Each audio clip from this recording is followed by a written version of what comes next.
Thank you so much for joining in. How's everybody doing? Good evening to everybody late at night, Central Time, right now, as we are broadcasting from the Bicentenario Plaza in the south border, in the part of the city of Tapachula, in the state of Chiapas, where today you guys saw the early videos where there were more than 1,000 migrants right here putting a petition for basically the protection order. It has been, according to the database, they have now a website which carries a database, which this database ultimately gives the information of how many individuals they are entering the country and who many are in the list. The people that they are in the list right now, in accordance to what the database is showing, it is around 7,000 individuals, which today the leader of the caravan, Luis Garcia Villagran, told everybody that potentially he can have 10,000 migrants if this phenomenon continues and if this keeps growing. These migrants that they are right here, they don't have a place to go to sleep. It's a few of them. I can count, and there's possibly between 30 or 40 of them that they're sleeping right here at this migrant camp, at this migrant park, which is better known as Bicentenario Park. And that ultimately now it has been a park which all the migrants, basically, they take care of. This is where they wait for the initiation of a march or a possible caravan. I'm showing this side of the park. On this side, you will have some people that are already sleeping on the floor, and you will have a few of them. This park was full earlier today. More than 7,000 are in a list. We don't know if all the 7,000 they are going to march. The only thing that I can tell you is that the majority of these 7,000, they already living on apartments, which they are renting here in Tapachula. The rent is expensive, but not that expensive, as I can say. But a lot of them, they're renting by a high quantity of people, and they're packing rooms. You can fill up a room, small room with 10 people, and they distribute the money for the rent for them to live. Appreciate, there's a comment right here. If you don't like the live feed, you can get out and watch another live feed. Possibly go to a Nat Geo or go to National Geographic or go to somewhere else, a comedy special, if you'd like to. So this is practically where we are standing today. Let me go in front of the camera and talk to you guys for a little bit. How's everybody doing? I'm Oscar Blue for Border Network News, correspondent for Real America's Voice News and the Wendy Bell Radio Network. It is late. It is almost, if I can just see how late it is, let me just figure it out. Central Time. It is 10:45 Central Time. Over here, I'm with my colleague and photojournalist, Jose Torres, who he has done a magnificent work also for Real America's Voice News. He has been a collaborator for Real America's Voice News in terms to photography and also for routers and all different international networks. He's here with me as we are taking evidence that there's a few migrants that they're sleeping right here waiting for tomorrow. Tomorrow, it is going to be also a really agitated day, as a lot of the migrants are coming in by the hundreds every day, by 300 to 400 migrants through the port of it's not a port of entry, but through the river Suchiate. That is the river that connects from Guatemala all the way to our country of Mexico. The problem right here is that, as I was talking a little bit earlier today to my producer, the number one problem right here is that it looks like a never-ending story. You have right now a threat of 7,000 right here potentially that they're going to walk if they don't receive the humanitarian visas or the visa of transit. But ultimately, regardless if there is a caravan or not, they are going to walk, and their number one purpose is to go to the United States of America. So you have this flow that is around 7,000. They enter the country of Mexico, and then they want to go to the United States of America. It will slow down by a couple of weeks, and then you will have another 6 to 7,000. Why? Because the border of Mexico, it is open. So you have, by every day coming in through our borders, 300 per hour, 400 per hour. You have these quantities by the hundreds that they're coming in, and they're being as a bottleneck right here in the city of Tapachula, that it has become the bottleneck of the world for migrants. After this, you will exacerbate the quantity and you will wait. So it is like a ticking bomb. You always wait for the bomb to explode, for something to explode. And when it does, you will have these manifestations, these protests, these massive marches of thousands of migrants demanding for their humanitarian visa to be delivered for them to move to the north. It looks like a strategy and it looks like a copy paste of every time of what is happening, but it is a reality. We have a problem in our borders. First and foremost, there's no regulated, orderly, documented migration in our country. And this is an example also of what the United States of America it is doing. The United States of America is also right now under the Biden-Harris administration.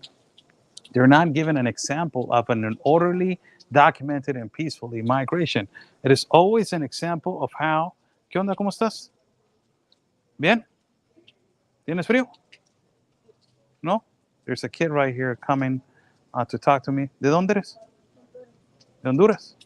Salúdame. ¿Cómo estás? ¿Cómo te llamas? ¿Cómo? Let me talk to him for a little bit. Enoch? ¿Sí? ¿Qué edad tienes? How old are you? 10 years old. ¿Con quién vienes? Who you're coming with? Well, my dad, he says. ¿Quieres ir a los Estados Unidos? You want to go to the United States? ¿Quieres ir? Sí. La fe en Dios. With the faith in God, he says. With the faith in God, he wants to go to the United States. ¿Ya comiste? ¿No has comido? Have you already ate? He said no. Nada, no has comido nada. He says no. ¿No tienes frío? Are you cold? He says yes. So ahorita te veo. ¿Está bueno? Ahorita te veo. I'll see you right now. Chócala. ¿Dónde estás? Ahí te vas a quedar. He wants to watch me work. It's a 10-year-old, an Honduras kid, a 10-year-old. This is the thing, the kids are the ones that they suffer the consequences of basically what the decisions of the father, what they take. I wanted to do this live feed so we can talk a little bit of what the consequences. This is one of the consequences as the kids, pregnant mothers, and ultimately also single mothers, they're the ones that they suffer this mass migration that is being incentivized by governments that they do not care about the lives of people migrating through the dangerous pathways as what it is the Darien Gap, of what it is the countries of Nicaragua, Honduras, as you saw this child that had just approached me, 10 years old, and also Guatemala, that is a lawlessness country. Now you come to Mexico, and Mexico has become a cartel state country, which sadly, I can tell you, our president, not too long ago in a morning conference, he said that he wanted to say to the population that also leaders of cartels, we need to protect them because they have a humanitarian right also. By this statement of this president of ours that is disgusting, imagine a cartel leader, the one that traffics, humongous amounts of drugs on the world, the one that dismembers body parts, the ones that chopped off their heads, the ones that rape women, the ones that all they do this evilness and lawlessness. These same people, the president wants us to protect them and give them a humanitarian right to be protected. Imagine that. How crazy is that?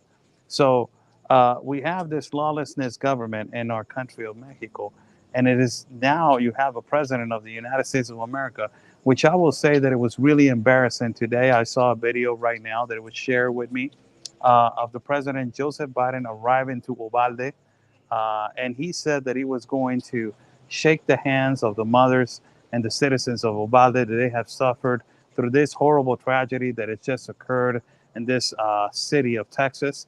And he just got out of the car and he just gave the thumbs up and he went back inside the car. Why he did that? There's a specific reason why he did that, because he was getting criticized of they were chanting, do something, do something. This is the kind of incompetent governments and incompetent leaders that we have right now, people. For everybody that is watching, share this video out. Buy me a coffee is on the top link. If you guys like to contribute to our independent reporting and travel fund, buy me a coffee is on the top link. Thank you so much for helping us out as we are traveling over here on the south of the border. There's a pregnant woman right here that is sleeping, and I will change the camera for you guys to see. This is the kind of incompetent leaders that we have. Imagine all the continent of America. It is being led right now by leftist, dictators. Trudeau on Canada, Biden on the United States, AMLO on Mexico, Yamatei in Guatemala.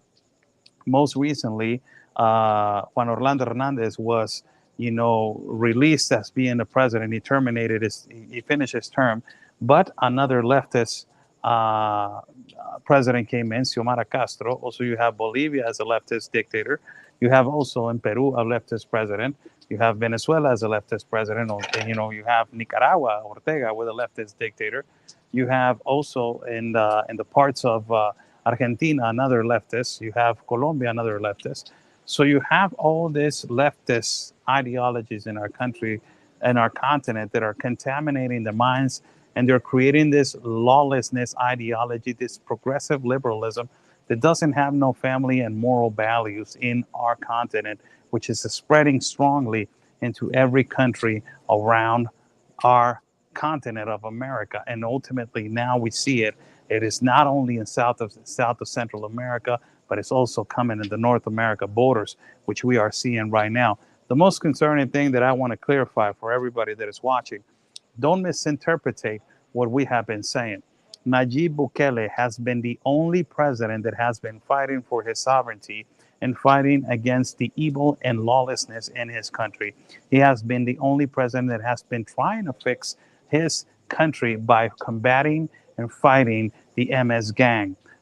Due to that factor, he has incarcerated almost more than 19,000 gang members who have been contaminating his country. By this factor, you will have an exodus of MS gang members leaving the country and trying to escape because Nayib Bukele is after them. Because of that factor, we are having this threat of MS gang members escaping from their country to our borders in Mexico and ultimately infiltrating themselves to go to the United States of America. The world was basically signalizing El Salvador as a country that it was contaminating the world with MS gang members. Nayib Bukele said, I don't want the world to recognize El Salvador as my country being the one that is guilty for all these crimes. I will do something about it. He's doing something about it. Now, it is also the responsibility of our countries, Central American, also our countries in Mexico, and also the United States, to try to stop these people from expanding, as they are also recruiting in other countries to expand their evilness, lawlessness, and godless activities. So we need to understand that. Particularly, we need to understand that it's not Nayib Bukele sending them. Of course not. It is because of him arresting and also incarcerating these evil people that they are fleeing and escaping their country because they feel now that they're being persecuted. And the ridiculous part of this, it is now that they're disguising as Christians, they're disguising as construction workers, as normal vendors, merchants. But ultimately now they are claiming that they are asking for a refugee and asylum because they feel persecuted by the government of El Salvador. How crazy is that? That these people that have caused so much evil into their countries, and a lot of them, they have bad records. Now they're asking for asylum, and ultimately the United States, as what it looks like, possibly it will give them to them. So it is really sad to see this, how our borders are not controlled, and it is sad to see that the migrant population, their problem is not being resolved. Why am I going with this? I'm going that the government of the United States of America has been delivering so much money to these Central American countries, but not making themselves responsible on who to deliver the money to. The 45th president of the United States of America has been the only one that has taken charge and said, I will invest in your country, but I will send a task force to make myself sure that every penny, every dollar is being well spent on infrastructure, in security, education, health. By that factor, everybody said, that is great. We are going to start creating, exporting, and importing. We're going to start creating a better economy to our countries. We're not going to depend on the United States for us to grow. But now the Biden administration wants to invest $4 billion on NGOs. What does that tell you? That this continuous influx and this massive flow is always going to continue, and it is never going to stop, which means those countries are going to depend on the United States of America, and they're never going to be self-dependent because their dream is to go to the United States. So it's a vicious cycle, which is never going to stop. That is the sad thing about it, that instead of combating and fighting the corruption and the insecurity and the cartels and the organized crime in their countries and helping, if you want to be the leader of the world, instead of sending money to irresponsible, corrupt politicians, sending money to the correct people and also helping them to fight and combat the organized crime, to make their countries better and to make their countries' ideologies on their new youth to think that always your country first, you're making them think that always your country's last and migrate to another country. That is sad to see, as this massive, influx and massive flow, it looks like a never-ending story. Now we have another 7,000 people that they have put a petition on this immigration phenomenon.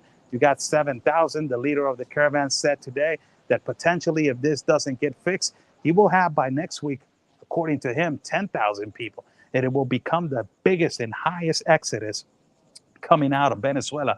That the majority of the people that they have put their petition on this day have been from Venezuela. 90% of the people that they have put a petition are from Venezuela, people that they're actually leaving leftist communism dictatorship from their countries. Also, you got several people from Cuba, people from Bangladesh, and a few of them that they're from Africa that they're camping out today here. Let me just go to the other side of the camera to talk to you guys for a little bit, and we can conversate about what is going on right here. As you see, a few of the migrants sleeping right here, but there's a few of them. A lot of them, they have a place to go. A lot of them, they have a place to have a room. A lot of them, they have that, but a lot of them, they don't. So they have to sleep right here under the park. As it's been continuously raining, we have a thunderstorm coming into the state of Oaxaca, between Oaxaca and I believe Guerrero. And that hurricane, it is coming down south into Chiapas. It hasn't arrived over here yet, but we're getting the little tail of the hurricane in this place because it has been raining for the past couple of days consistently all the way from the capital of Chiapas, that is Tuxtla, from all the way over here. Yesterday, I was driving back. It was 2 days ago. I was driving back from Tuxtla, that is around 5 hours away from here, from Tapachula, and it was nonstop rain from all the way to over here, and it is a long way to go. So you're having this hurricane threat. People are sleeping outside right here.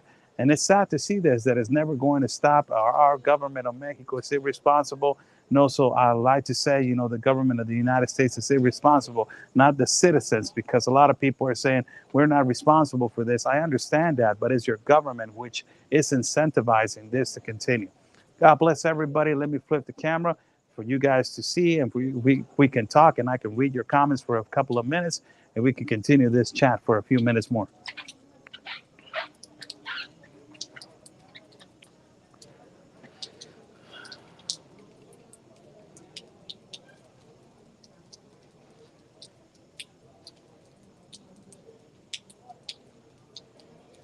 There's a comment right here by Patricia Ann, says, U.S. has been sending foreign aid every year to over 100 countries. Ridiculous. Many countries hate us, but this crap continues. It's not that they hate you. They don't hate the citizen. It is they have this animosity against your government because your government has always sent the money to the incorrect hands, and the fault is the leaders, these dirty politicians, that they have always taken advantage of the billions and billions that the United States has sent to these third world class countries. It is not you. It is not you, the average working class citizen. It is these politicians, these dirty politicians, until the only president that has taken charge of this and has tried to change this political dirtiness has been the last president, the 45th president. And before that, give me who? Obama was the worst president possibly in history. After that, before that, who? Clinton. Before that, who? George W. Bush. Before that, George Bush Sr. Who are we talking to right here? It has been so much political incorrectness, so much dirtiness, so much corruption that you have all this money that is being sent to just a class of people. And these class of people, it is the ones that they are particularly, being the ones that they are enjoying they're enjoying the money of the United States. There's two questions right here. Blue, don't you also suspect that Biden signed that? Don't you also suspect that Biden signed the UN Global Compact? It is already, and I already talked about this. The United States of America, it is a collaborator now.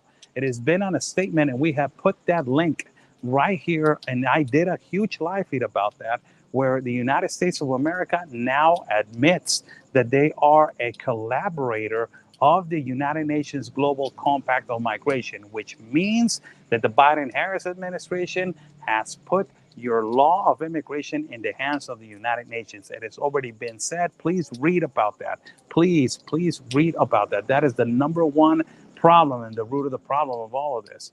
Who's paying for these rooms? They are paying for these rooms. They're the ones, Miss Geraldine, good evening to you. They're the ones that they're paying for these rooms. They got money being sent by the United States, their family members. A lot of them, they have sold their properties. As I have said many times before, a lot of them, they sell their properties, they sell their businesses, and they manage a way to get a room here and there to sleep the night. Then they don't sleep the night. Then they sleep with other 20 people in one room. It is just crazy how this it is playing out, and how this continues to be something that is a never-ending story. I'm answering your questions that you guys are seeing. Let me flip the camera to this side so you guys can see how people are sleeping on the floor. There is the link for people that they want to know what is going on. You have the link right there. That is the Global Compact on Migration.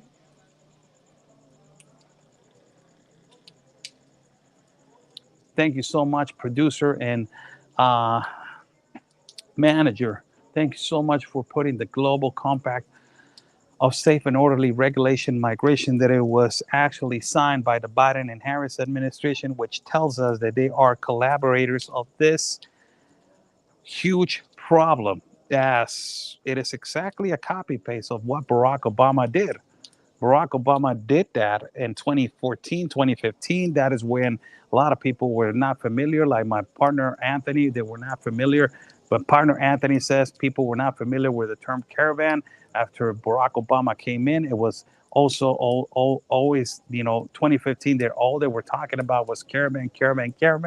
And now, again, Biden administration has signed that. Donald Trump came in and he got out of every agreement with the United Nations. He knows that this is a complete, the United Nations Global Compact is a problem, that they are using and abusing people. These people are being abused and used for their own monetary consent and for their own political gain and their own political agenda. So they basically signed it. Yes, Miss Linda Burns Walker. Yes, they did. They basically signed it. They're not saying, but they're collaborators on that. ¿Qué onda? ¿Cómo estás? ¿Quieres saludar al público americano? Aquí con el micrófono, mira. Hablamos un poquito. Saludos. Ay, pues estás aquí conmigo. Vamos a platicar. Let me talk to this kid for a little bit. He's behind me. He doesn't want to be on camera, but he wants to talk to you guys. Vamos a hablar un poquito. ¿Cómo estás? Bien. I'm asking him, how are you? He's saying good. ¿Te gusta jugar fútbol? You like to play soccer? Sí. Sí. ¿Quién es tu jugador favorito? Who's your favorite player? ¿Quién es tu jugador favorito del mundo? Messi. No manches. Cristiano Ronaldo. I'm asking him who is his favorite player, and he's saying Messi.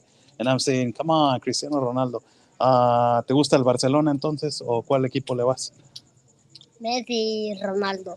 Messi y Ronaldo. Sí, son tus jugadores favoritos. I like Messi and Ronaldo. Those are my favorite players. Si tú quisieras ser alguien de grande, ¿qué quisieras ser en tuya de grande? Cuando ya seas grande, ¿qué quieres estudiar? ¿Qué quieres ser? What do you want to do when you grow up? Ser policía. Policía. ¿Quieres ser policía? He wants to be a police officer. Y si quisieras ser un policía para los Estados Unidos, you want to be a police officer for the United States? Quería ser un policía de Estados Unidos. So I want to be a police officer for the United States. ¿Y te gustaría estar en la militar en los Estados Unidos? Do you like to be in the military in the United States? ¿Te gustaría estar ahí? Sí. He's saying yes, he wants to be in the military of the United States. ¿Tú cómo miras a los Estados Unidos? ¿Es un gran país? Sí. Yo entré a Estados Unidos. ¿Tú ya entraste? 19 veces lo he agarrado los gringos, pero las 20 veces entré. Wow, hold on a second. This is huge. Huge. Hold on a second. I asked him, wow, hold on a second. Put attention to this. Producer, put attention to this. I asked him if you want to go to the United States, and he said, I already entered the United States more than 20 times through Yuma, Arizona. ¿Con quién te has ido las más de 20 veces a Yuma? A mi papá y mi mamá y yo. With my dad and my mom and you, y siempre los regresan, los deportan? Sí. Pero mi papá vino deportado a Estados Unidos. Yeah, they always return us back. They always deport us. And my dad is coming back deported from the United States, from Los Angeles. ¿Cuántas veces te han sacado de Yuma, Arizona? How many times they have deported you from Yuma, Arizona? 19 veces. 19 veces. Sí. 19 times I have been deported from the United States of America. Wow, this is a 10-year-old. I cannot show him on camera. He doesn't want to be on camera. 19 veces te han deportado. Le robaron un bebé a mi mamá. And they stole a baby from my mom. ¿Era tu hermanito el bebé? They stole a baby from my mom. Me lo robaron. Of 3 months. They stole a baby of 3 months to my mom. Wow. ¿Quién se lo robó el bebé? Una chapina. Guatemalteca. A woman from Guatemala. ¿Y qué le hicieron al bebé? No sé, yo me tomé un vaso de agua, pero no sé qué de agua, pero no sé qué le echó al vaso de agua. I just drank a glass of water and I don't know what he put in the glass of water. O sea, ¿les echó algo al vaso de agua y los durmió o qué? Yo me dormí, me tomé el vaso de agua, pero me dormí. I drank a glass of water and I believe that he, wow. ¿No quieres salir en la cámara poquito? Nomás hablar poquito, ándale. ¿Te bajo la cámara? No. You don't want to be on camera. He says no. He said I drank a glass of water and I believe that I was drugged. Wow, man. What the hell? Y después de eso que te tomaste el vaso de agua, tu mamá también se tomó el vaso de agua, todos se tomaron el vaso de agua. Mi mamá estaba trabajando y cuando vino ella, yo la miré llorando. No, my mom was working and when I came back, my mom was crying. ¿Y dónde fue donde le robaron el niño? Where was it when they stole your brother? En estación. ¿En qué parte? Huehuetán. En Huehuetán. Sí. It was right here in Huehuetán. Huehuetán is the part where they have been always confronting themselves continuously. Wow, ¿dónde está tu papá? ¿Está dormido? No, está sentado. ¿Está sentado? Sí. ¿Él es tu papá? Sí, mi mamá de camisa amarilla. Tu mamá de camisa amarilla. Sí. Wow, increíble. Dile a tu papá que si quiere venir a hacer una entrevista, córrele, ve, dile que si quiere venir. I want to talk to the dad, and I want to put him on camera. I want to put him on camera and see if he wants to talk for a little bit. His dad, if he wants to talk for a little bit, to tell me what is going on and what is happening with his process, and if he wants to be on a camera. if he wants to be on camera, the dad is the one that is sleeping. I don't know if you see the kid. He's coming over here. I don't know if you see the kid. That's the kid and that's the family. Wow, this interview, it is just unbelievable. See, I voy para allá. He's saying yes, he wants to do the interview. Get this interview out. Share this video. This is a crazy interview that I am about to give you guys. Wow, it is always a story when it comes to this, and I will tell you this story. Tal, buenas noches. Buenas noches. Vamos a hacer una entrevistita aquí rápido con ustedes. ¿Qué tal? ¿Qué les parece? Es que ahorita no se preocupe por eso. Ya, sí me llega. Vamos a... estuve hablando con su hijo un ratito, platicando. Vamos a hacer algo. Voy a hablarles en español y luego lo traduzco al inglés, porque así tiene que ser, ¿ok? Sí, porque mi audiencia es plenamente en inglés. Sí, yo soy americano, sé el inglés. ¿Usted sabe hablar inglés? No, está bien, en español está bien. ¿Está bien? Ok, está bien, está bueno. Me platicaba aquí su hijo que ya han sido deportados muchas veces, el niño. Muchas veces, 19 veces. Your son was telling me that your son has been deported more than 19 times. That is unbelievable. Más de 19. De Arizona. Dígalo en inglés si quiere. No, está bien. De Arizona, Mexicali, Algodones, por donde hemos cruzado, ahí cruzamos 19 veces. Los dejaron gringos, los pataban para atrás, no querían que llegáramos porque luego estaba el presidente, estaba duro Donald Trump, no quiso, pues porque decía que los emigrantes pues no los quería él, ya ves cómo... Y fueron 19 veces bajo la administración de Trump. He's saying that basically, under the Trump administration, he crossed almost 19 times and he was deported 19 times. And it was really hard for him to cross to the United States on that particular time. Esas 19 veces me contó una historia su hijo muy fuerte que quiero preguntarte a ti eso. Your son told me a story, a really strong story. Al parecer te robaron a tu bebé. They stole your child. ¿Cómo sucedió eso? How did that happen? No, pues yo cuando yo vine acá, él estaba allá en el otro lado, estaba en La Vega. Yo ya tengo 5 meses de estar acá, pero ya tenía 3 meses yo, cuando yo trepé para allá, el primer retén aquí en Huehuetán, Viva México, se me acercó una guatemalteca y pues me robó mi niño y ya tengo 2 meses de que no sé nada de él. My husband was in Las Vegas before he got deported. And then, I was here 5 months. I was trying to move to the north to Huehuetan. And a woman from Guatemala approached me and she stole my child. Pero ¿cómo te lo robó? ¿Qué fue la razón? ¿Qué fue lo que pasó? How did she stole your child? No, pues es que yo aquí, yo caí en enero, ¿verdad? Aquí. Ya en marzo, enero, febrero, yo ya no supe nada de él porque él me llamó, me dijo que a migración no había agarrado. Ya cuando ya lo agarró migración, porque él para que él me ayudaba y todo. Entonces, ya de ahí fue cuando yo trepé, porque como al ver de que yo ya no tenía para el niño, y andaba durmiendo en la calle con él y el niño tiernito. Y entonces yo ya trepé para ahí al primer retén, Viva México, ahí me ofrecieron trabajo. Pues entonces en eso se me acercó una guatemalteca y ella me dijo que andaba buscando trabajo, pues yo le dije que no, que yo no conocía pues a nadie, que a mí me habían conseguido trabajo. Pues entonces ya de ahí, pues entonces vino ella y me dijo, no, me dice pues, tú tienes 2 niños, ¿verdad? Pero ella solo se me dirigía más al niño. Lástima que dando fotos del niño, allá lo tengo. Pues entonces... ¿Qué edad tenía el niño? El niño cuando ella me lo robó, el niño tenía 3 meses. Déjame traducir. So apparently she says that she was going to this migrant station where Huehuetan and she had an opportunity to get a job.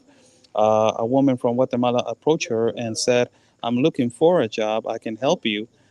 If you want, I can take care of your kids. And she said, well, I need some help. And, I didn't have no money. I didn't have no place to stay. I didn't have nobody to leave my kids to. So I left my kids to this woman. Y cuando le dejas los niños a esta mujer al parecer, me cuenta el niño que le echó algo al agua o algo así. No, él se tomó cuando yo ese día, pues ya me dijeron a mí de que ya tenía 3 domingos que estaba fallando en el trabajo. Pues entonces me dijeron de que si yo al día el El cuarto domingo yo fallaba, me iban a correr del trabajo, pues como yo la necesidad de trabajar, porque yo el niño mamaba Pepe, yo obligadamente tenía que ir a trabajar, pues ya ese domingo yo me fui a trabajar. Yo el niño, él siempre yo le decía, papi, cuidado con el niño le digo, cuídalo, le digo yo, no te descuides de ella ni del niño.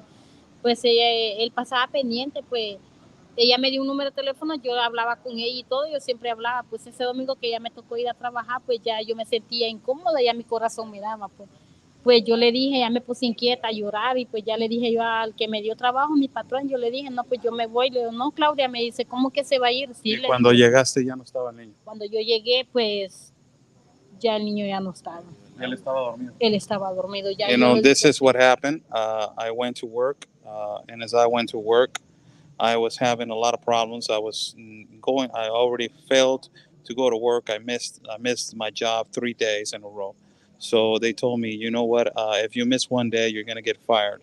So she was really concerned of leaving the kids with this unidentified woman. And when she came back from work, encontró al niño dormido cuando regresó. Yo le encontré dormido y yo le dije a él de que había tomado, pues entonces me dijo, no, me tomé un vaso de leche. Algo le echó ella en la leche. He's saying that basically when she came back from work, she found the kid asleep, and where her son was not there anymore. And then she asked her son, "What do you drink? What happened?" And the son said, "I drank a glass of milk." So she's actually thinking that this woman that kidnapped her child basically put something on the liquid for the child to go to sleep. Es increíble, 19 veces lo han regresado al niño. ¿Han visto ustedes que, les quiero hacer una pregunta, it's incredible, 19 times you have been deported from the United States. I want to ask you a question. ¿Han visto muchísimos hombres que utilizan a niños como él para traficarlos a los Estados Unidos? Have you guys seen older adult men that they have used kids like your son to traffic to the United States of America? Yo, pues de hecho, tengo 22 años en esa frontera en Mexicali, pues yo conozco, yo me cruzo, de hecho, pues como siempre yo he dicho, he tratado de ayudar a mis paisanos, pues yo soy nativo de Honduras, del Progreso Lloro, pues yo cruzo siempre por ahí, miro que hay niños que se los roban, pues los narcotráficos, todo eso, pero pues yo no entiendo, yo digo la inseguridad que hay, pues porque como padre, pues ya toda la gente me ha dicho, pues que haya pasado, como le dije a mi esposa, ¿verdad? Yo vine de allá porque me dijo pues que se lo habían robado a mi hijo, ¿verdad? Yo dije pues se lo puse. ¿Tú cómo te sientes? No, he's saying, basically he's saying, you know, I have seen a lot of trafficking. I have spent all my life on the borders of Mexicali, so I've seen a lot of adults stealing children to traffic them to the United States of America. I'm asking him, how do you feel now that your son has been stolen from another migrant? ¿Cómo te sientes de que tu hijo no te lo robaron? ¿Cómo te sientes? Pues yo me he sentido un poco, pues, gracias a Dios, pues sin fuerzas, pero sé que Él es grande y pues como le digo a mi esposa, pues a lo mejor hay mucha inseguridad aquí en México, pues como en Estados Unidos también, ¿verdad? Pero solamente yo quisiera una justicia, como le digo a otros padres que andan sus niños, ya ves bebés aquí, durmiendo en las calles. He's saying that basically, you know, I feel I'm strong, I'm standing strong, but the only thing that I want is justice and try to find my son. And there's a lot of insecurity in México. Y ahora, por último, la última pregunta, otra vez es ir a los Estados Unidos, intentar entrar. So again, is to try to go into the United States of America. Esta sería tu 20ª vez intentándolo. This would be your 20th time trying to go in. Sí, pues ya con esta pues ya vamos a llevar casi 22 cruzadas, pero pues como yo les digo, pues a los emigrantes, yo quisiera que muchos de ellos, pues como padres que traen sus hijos, que no se confíen, porque de hecho no solo a mí, pues van a robar un bebé. I'm saying, you know, to all the migrants, yes, it will be my 22nd time, but to all the migrants, watch out with your kids, you know, be careful with your kids. You don't know who you're leaving your kids with. ¿A qué te dedicabas cuando estabas allá? What do you do for a living when you were over there? Me dedico a la jardinería y me dedico pues a lo que es electricidad, lo que se venga, pues soy uno de los que... Trabajas de todo. Así es, me he movido en Estados Unidos y sé que hay una gran vida, pero muchas veces la familia, a lo mejor uno la corona, la meta llega, pero también tiene la familia aquí atorada, pero Lo que sí quisiera decir antes de todo, pues es que México es un gran país que también le agradezco, pues por 22 años, luego conocí el Gabacho, me fui para allá, pero hay que poner más seguridad, pues porque las personas... Saying that, you know, I've been working as an electrician, as a plumber, as you know, all the things that gardener, all the things that you know, they do in terms to, you know, handling local amenities. But also, you know, I want to say thank you to the people of Mexico, and also thank you to a lot of people. Ahorita vengo de regreso. Muchas gracias, muchas gracias, muchas gracias, muchas gracias. Ahorita vengo de regreso. ¿Cómo están? Buenas noches. It's raining, people. That is an unbelievable interview. Holy cow. 19 times this child has been deported. 19 times. Holy cow, man. What an interview that we just saw. What an interview that the child didn't want to be on camera. Now we got the whole story. And this is what is actually happening in our borders. Just for everybody that it was criticizing strongly my partner Anthony, which he was hardly attacked by the left. He was attacked strongly by the left because he was saying that a lot of the kids that they were coming into the United States, a lot of them they were on some kind of medication, and you see that there is people that they're actually operating this way, and they're stealing children from the own migrants. These are migrants themselves, which they are stealing children from their own migrant population. This is an unbelievable story that we just captured right here. 19 times this young kid has been deported with their parents. But the most sad thing about it is that this is actually happening. It is a confirmation to all those leftist networks, tabloids that I don't want to mention because you don't even have the decency to be on my platform because you lied and you're fake news. To all of you that you're getting offended when we show the actual truth and the cruel reality of what migrants go through and how they're actually traffickers, that they're adults, that they're using children and they are putting them on some sort of medication.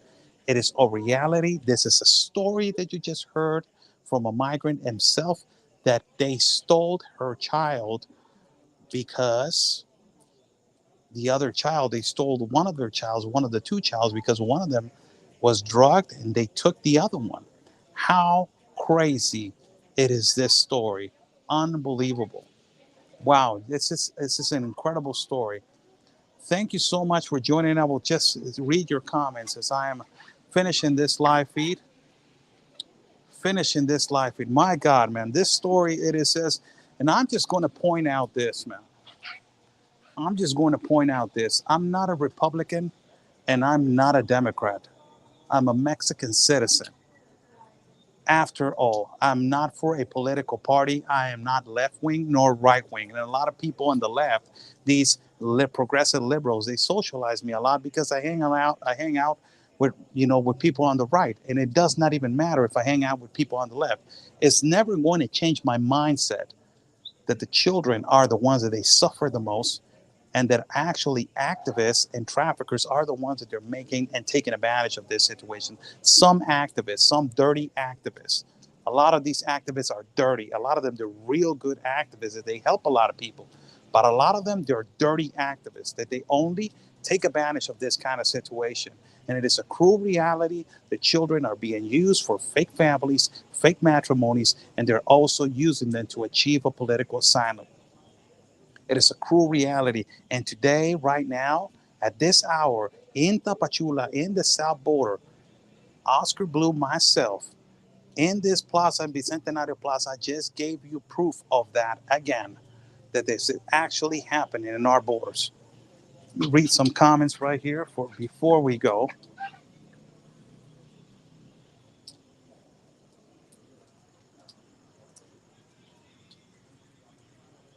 And the people that they're being disrespectful in the live feed, that is disgusting. That is disgusting. People that are being disrespectful in the live feed, it is actually disgusting. Instead of being concerned of the actual situation and how to fix it, when did you forget to be human? When? It's always, oh, we're having our own suffering. Oh, we're suffering ourselves. Oh, we're concerned about ourselves. This is a humanitarian crisis.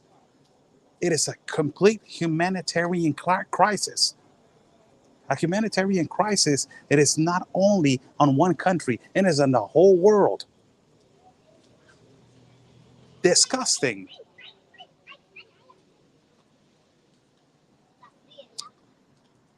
Well, I will say for last, we're going to keep giving you guys strong coverage. Thank you so much for your contributions. Buy me a coffee. It's on the top link. If you guys like to contribute to our independent reporting and travel fund, buy me a coffee. It's on the top link. Thank you so much.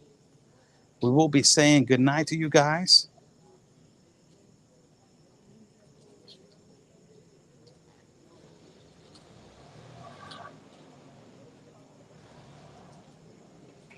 Tomorrow we will be broadcasting again this great coverage that we're doing over here on the side of the border